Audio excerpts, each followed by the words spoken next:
Continuamos con la familia Orthomyxoviridae. Esta familia es una familia muy importante de virus porque en esta familia encontramos los virus de la gripe pandémica. Estos virus han causado graves enfermedades, graves pandemias a nivel mundial en diferentes momentos de la historia humana. Recordamos, por ejemplo, la ocurrida en 1918, donde murieron más americanos que en la Primera Guerra Mundial, la Segunda Guerra Mundial, la Guerra de Corea y la Guerra en Vietnam juntas. Es decir, que este virus de la gripe pandémica ha sido un virus devastador. Queremos también recordar que fue el primero de los virus que produjo la primer pandemia en nuestro siglo XXI, ¿verdad? Ahí podemos observar las noticias y poder revisar, ¿verdad?, la historia, y sabemos que la gripe pandémica surgió en abril del 2009 y fue declarada pandémica por la OMS el 11 de julio del 2009. Por lo tanto, ya ustedes estaban, creo yo, fueron conscientes, ¿verdad?, de esa enfermedad. La palabra Orthomyxoviridae viene del griego orto, que significa verdadero, y se utiliza precisamente para diferenciar a estos virus de los virus paramyxovirus, o de los virus de la familia Paramyxoviridae. Y la raíz griega mixo significa moco, y precisamente por la capacidad que estos virus tienen para atacar las mucoproteínas de la superficie celular. De ahí pues viene este nombre muy raro, ¿verdad? Orthomyxoviridae. Vamos a hablar de las características de la familia de los orthomyxovirus. Diríamos que son virus envueltos de nucleocápside helicoidal. Algo interesante es que deben saber ustedes que todos los virus que causan enfermedades humanas, que son de ARN y de nucleocápside helicoidal, son virus envueltos, ¿verdad? Son virus envueltos. Entonces ahí tenemos la estructura de el virus de la gripe pandémica, y entonces tenemos ahí la nucleocápside helicoidal, pero envuelta, ¿verdad? Envuelta. Y podemos observar su genoma segmentado, ¿verdad? Entonces ahí podemos observar que, a diferencia de los virus de ARN que hemos estudiado, estos virus presentan no una sola cadena de RNA, sino que más bien presentan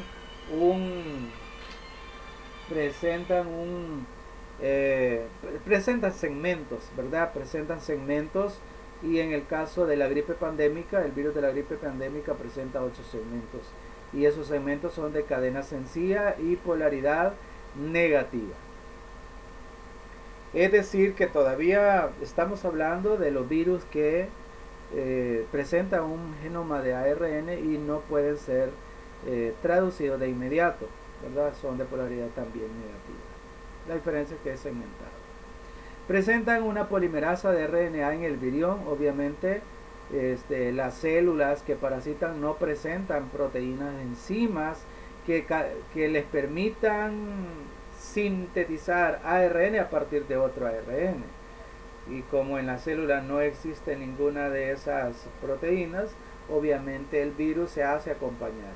Entonces por eso es que decimos que presenta una polimerasa de RNA en el virión que le permite entonces sintetizar a partir de esos 8 segmentos de ARN de polaridad negativa. Se sintetiza el ARN mensajero y un ARN en sentido positivo que servirá de molde o plantilla para la replicación del genoma viral. También hay que destacar que vamos a encontrar en la envoltura de estos virus, vamos a encontrar antígenos principales de superficie. Y esos antígenos son la hemaglutinina, que la podemos abreviar como HA, y la neuraminidasa como NONA. Es decir que si observamos acá la imagen del virus, entonces tenemos aquí la neuraminidasa y tenemos la hemaglutinina, que serían los antígenos de superficie, que son básicamente proteínas insertadas en la envoltura viral. Esa imagen que está rotando pues es una imagen que se observa a través del microscopio electrónico de transmisión, y podemos observar ahí, ¿verdad?, cómo se observan los virus de la gripe al microscopio electrónico de transmisión. En este caso estamos observando un modelo, ¿verdad?, un modelo del virus del virus de la gripe, de la influenza A. En este caso podemos destacar la presencia del genoma segmentado de RNA. También podemos observar la nucleoproteína que se asocia a esas nucleocápsides helicoidales, y podemos observar también la polimerasa del virión, ¿verdad? La polimerasa, que es la enzima que permite sintetizar ARN mensajero a partir del ARN genómico. Además, podemos observar una capa de proteínas que subyace por debajo de la envoltura, que podríamos mencionarlas como proteínas de la matriz, ¿verdad? Una matriz proteica, que es esta. Posteriormente podemos observar la bicapa lipídica. Recuerden que la envoltura, ¿verdad?, se adquiere cuando el virus arrastra parte de la membrana plasmática de la célula que parasita. Entonces esa bicapa lipídica pues es muy parecida a la que encontramos en la membrana plasmática, e insertada en esa bicapa lipídica como proteínas integrales de la bicapa lipídica encontramos a los dos antígenos de superficie, la neuraminidasa y la hemaglutinina, que juegan un papel muy importante en el mecanismo de adherencia y salida del virus de la célula que parasita. Acá en esta imagen me gusta mucho porque podemos observar los 8 segmentos del virus, los 8 segmentos de ARN viral. Podemos observar que el segmento más corto es el número 8 y el más largo el 1. Entonces ahí están ordenados como de mayor a menor.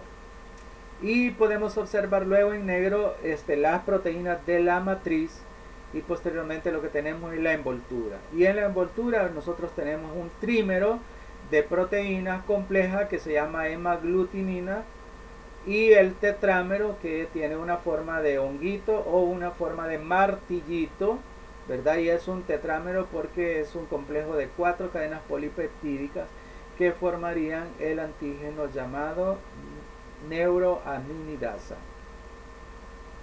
La neuraminidasa. Bien, en cuanto a los géneros, tenemos ahí que existen 3 géneros, ¿verdad?, principales en esta familia de los ortomisovirus.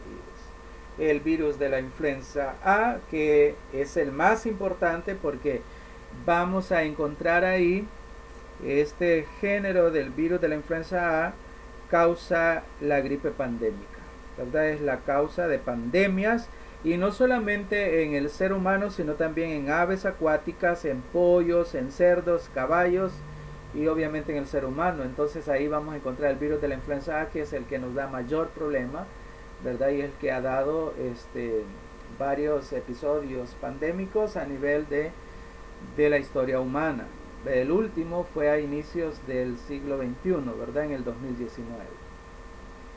Digo en el 2009, perdón. En el 2009. Y luego tenemos el virus de la influenza B. Este virus de la influenza B no causa pandemias, es inminentemente humano. Y el virus de la influenza C es de menor importancia en infecciones humanas. Estos virus presentan antígenos específicos de grupo y antígenos específicos de tipo. Es bien interesante saber que la ribonucleoproteína interna es el antígeno específico de grupo.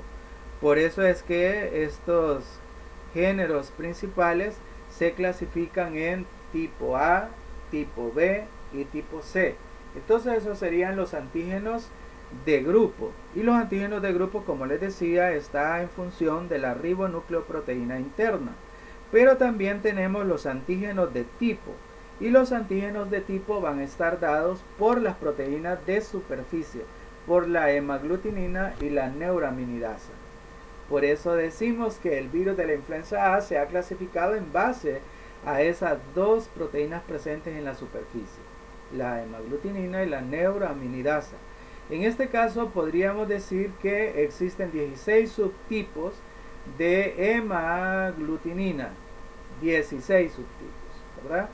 Y 9 subtipos de neuraminidasa, lo que permite entonces una amplias combinaciones posibles, ¿verdad?, en estos virus.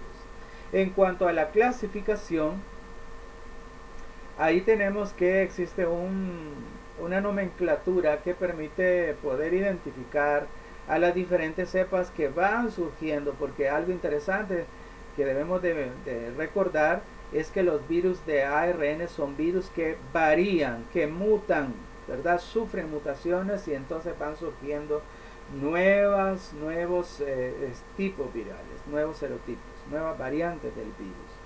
Entonces, ahí tenemos un ejemplo de nomenclatura y tenemos ahí a Filipinas separado por una barra diagonal de un número, el 82, y entre paréntesis el H3N2. Entonces, ¿qué significa A? Pues significa el antígeno de grupo. Entonces, estaríamos ahí frente al virus de la influenza tipo A. Luego el país y el año pues está indicando la localización donde se aisló y el año en que fue aislado el virus, ¿verdad? Entonces esta cepa viral de influenza A fue aislado en Filipinas en 1982. Y entre paréntesis tenemos H3N2 y es la designación de los tipos de hemaglutinina y de neuraminidasa. Entonces en ese caso la cepa aislada fue el H3N2.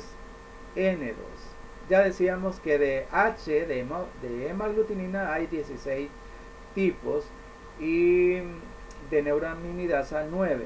Pero entonces los tipos aislados en Filipinas en 1982 fueron el tipo H3N2.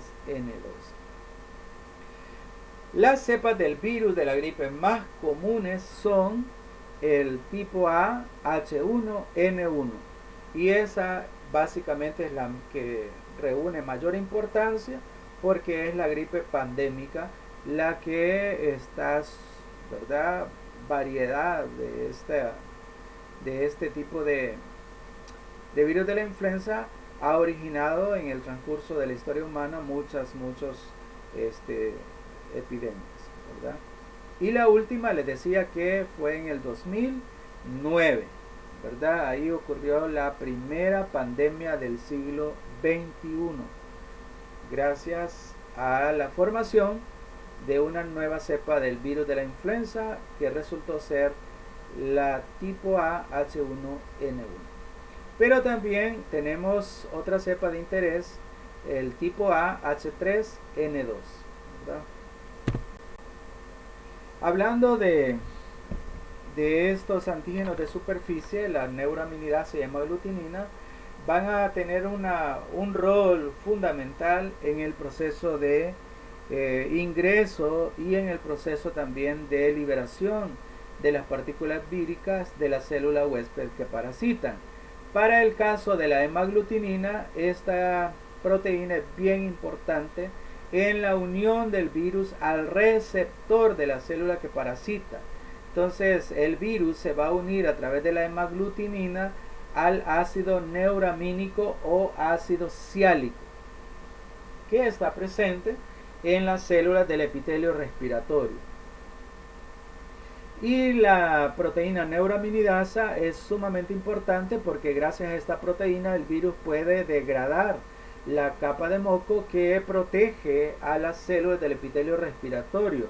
Entonces esta enzima se abre paso, diríamos, para que la hemaglutinina pueda fijarse al receptor. Y también juega un papel muy importante la neuraminidasa en la salida del virus o de los viriones nuevos, ¿verdad?, producidos dentro de la célula hacia la luz o el tracto respiratorio. Entonces la neuraminidasa degrada la capa de los últimos residuos también de ácido siálico para poder, ¿verdad?, liberarse de la célula y de esa manera diseminarse en el árbol respiratorio.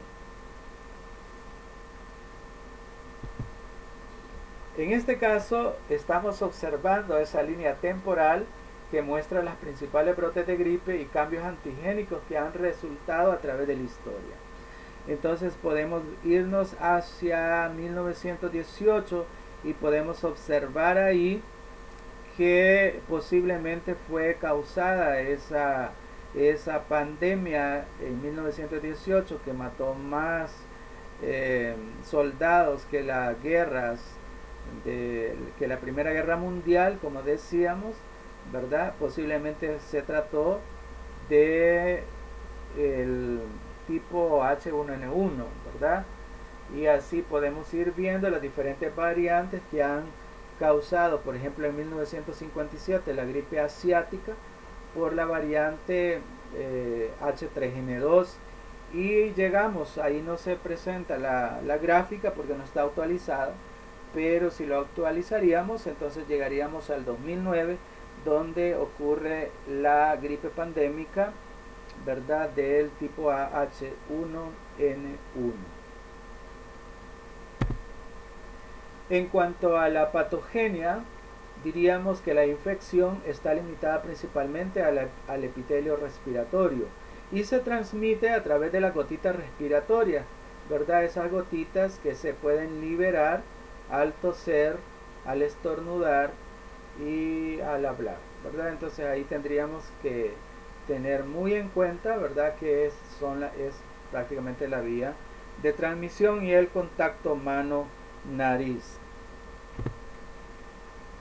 Ok, en esta diapositiva ustedes pueden observar, nos permite entender cómo es que el virus produce la enfermedad, ¿verdad? Cómo es que el virus produce la enfermedad. Y en este caso podemos observar cómo esas gotitas contaminadas por el virus, esas pequeñas gotitas, pueden ser inhaladas y de esa manera, ¿verdad?, el virus entra a través de esa puerta del tracto respiratorio. Y de ahí se puede diseminar a los ganglios linfáticos. El flujo aéreo puede llevarlo más adentro de las vías respiratorias y llegar hasta los bronquios, ¿verdad? También puede existir un barrido mucociliar que lo puede expulsar. Sin embargo, algo de mucha importancia que debemos recalcar en este momento es que inicialmente el virus de la gripe establece una infección local en las vías respiratorias superiores. Para hacer esto, en primer lugar el virus se une y destruye las células secretoras de mucosidad, las células ciliadas y otras células epiteliales. Cuando hace una destrucción de esas células epiteliales, entonces está terminando con un importante mecanismo defensivo, porque nosotros sabemos que tanto la mucosidad como el movimiento ciliar pueden expulsar, ¿verdad? Podrían expulsar el virus, pero eso no ocurre precisamente porque esa célula del epitelio respiratorio, que la podemos estar viendo acá, termina siendo destruida por el virus.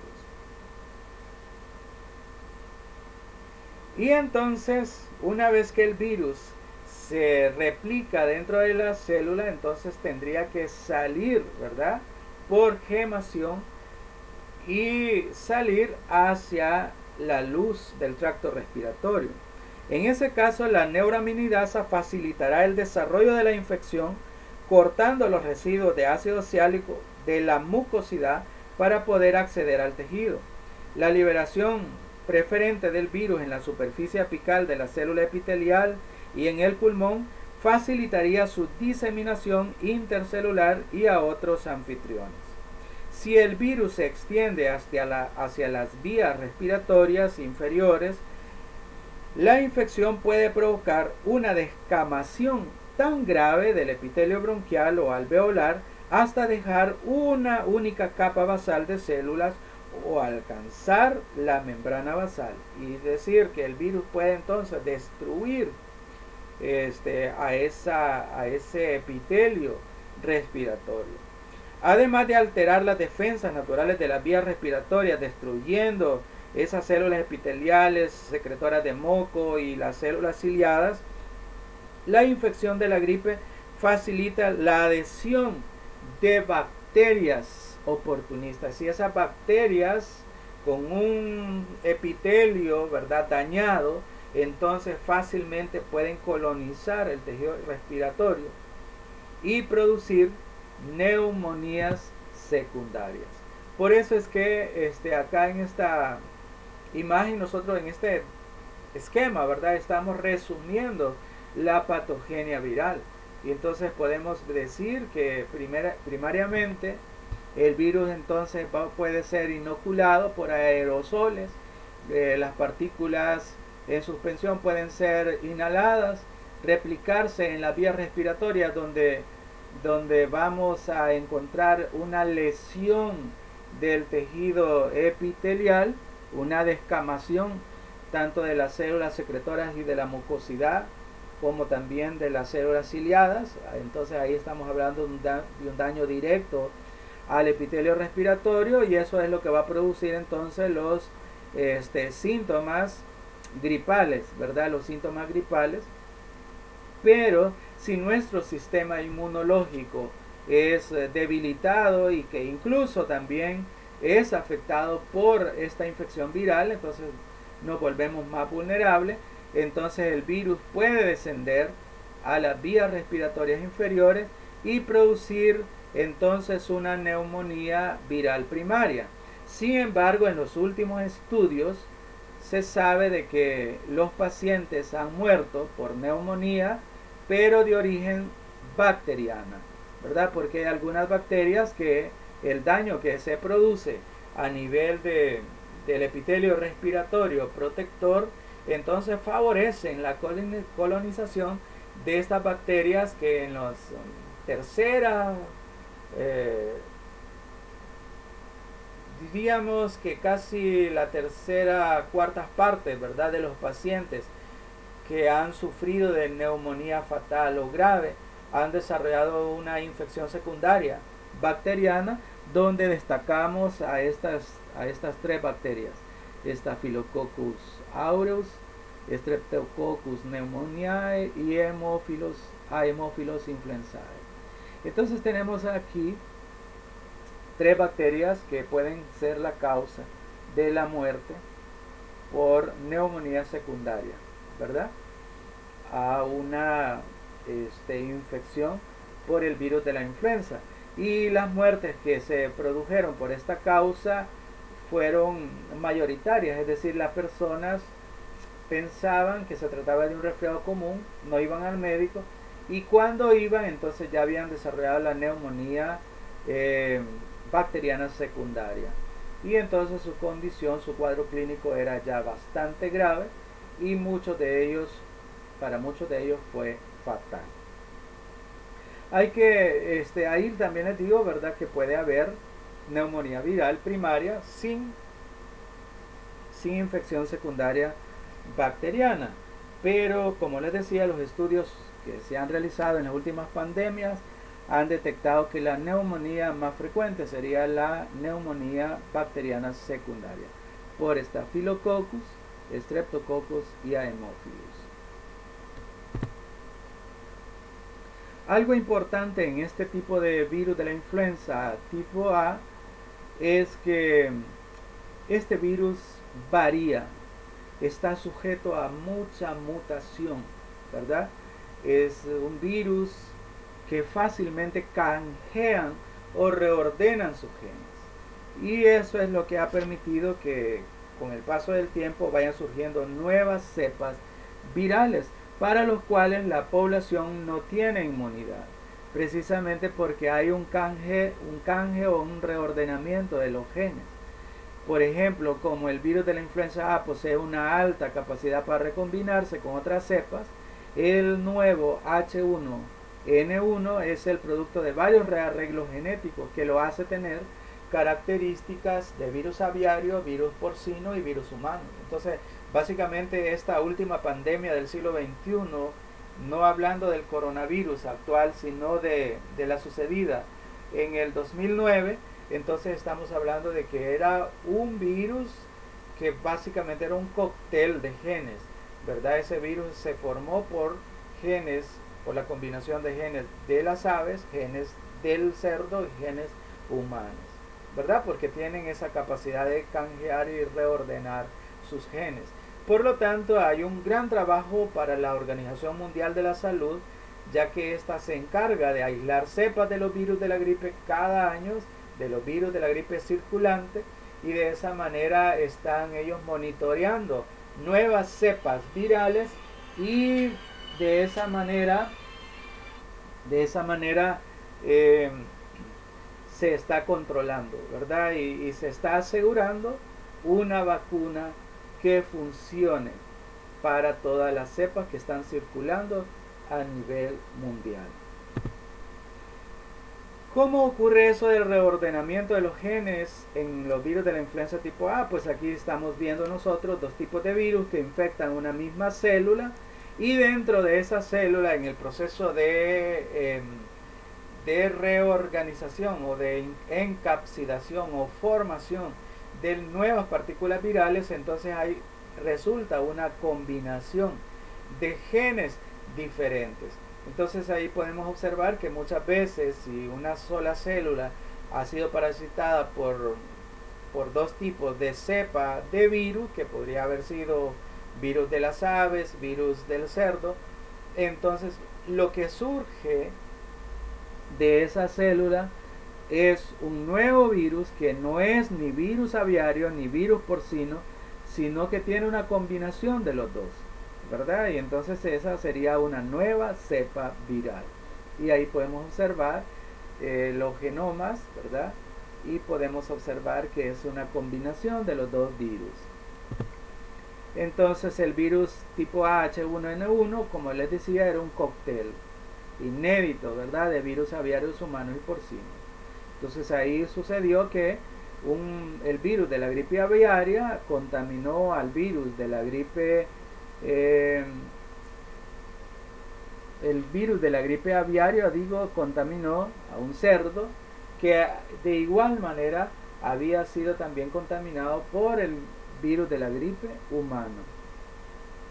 Y entonces ahí el cerdito fue un laboratorio, ¿verdad? Donde hubo un reordenamiento de los genes, tanto aviarios, humanos y porcinos, y de ese cerdito sale una nueva cepa que lleva una combinación de genes de 3 cepas diferentes, y fue esa cepa que surgió, que originalmente se le llamó, ¿verdad?, el virus de la gripe porcina, pero posteriormente se descartó ese nombre y lo conocimos como el virus de la influenza tipo A, H1N1, para el cual la población no tenía inmunidad, y por eso resultó, ¿verdad?, en esa pandemia que posteriormente luego fue controlada. Y ahí también en esa imagen podemos obtener información sobre los síntomas, ¿ya? Fiebre de más de 38 grados, tos intensa, estornudos, dificultad respiratoria y pérdida del apetito, los principales síntomas de la gripe pandémica. Y noten ustedes de que la transmisión, también tenemos información en esa infografía, tenemos información de la transmisión del virus y sabemos que se transmite por la vía aérea. O sea, fue de esa manera que pasó del cerdito al humano, no fue por consumo de carne de cerdo. Esta otra imagen nos permite entender mejor, ¿verdad?, cómo es que surgió esa nueva cepa de virus de la influenza. Entonces vemos ahí las aves acuáticas, el virus de las aves pasa al cerdito, el virus de las aves pasa al cerdito, el cerdito también por esa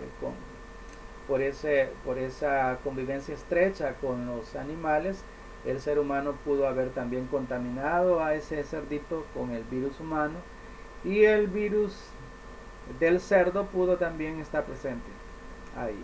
Entonces se hace una mezcla y de esa manera surge una nueva cepa, ¿verdad?, para la cual no teníamos inmunidad.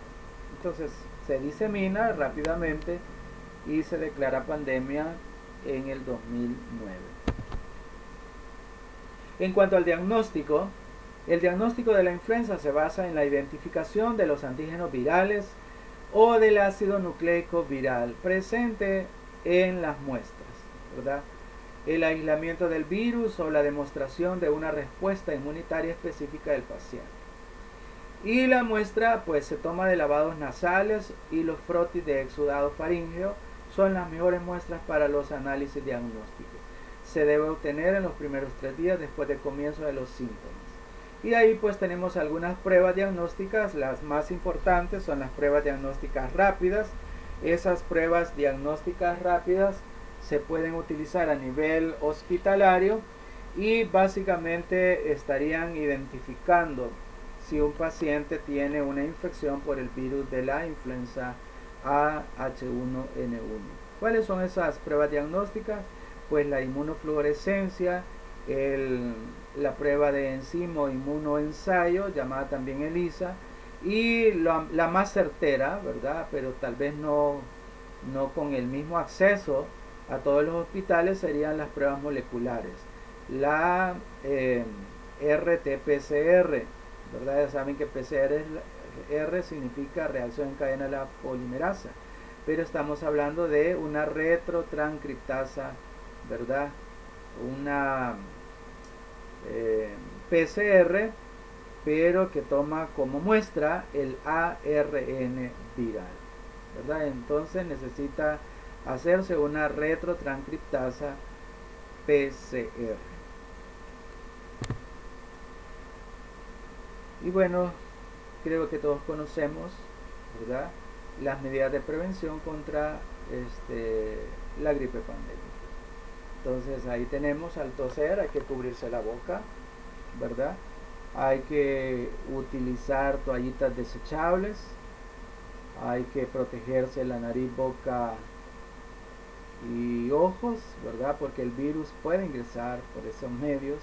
Hay que lavarse frecuentemente las manos, hay que evitar compartir objetos personales, hay que ventilar nuestras habitaciones y limpiar las superficies. Yo creo de que estas medidas de prevención son aplicables incluso para la pandemia actual, ¿verdad?, del coronavirus.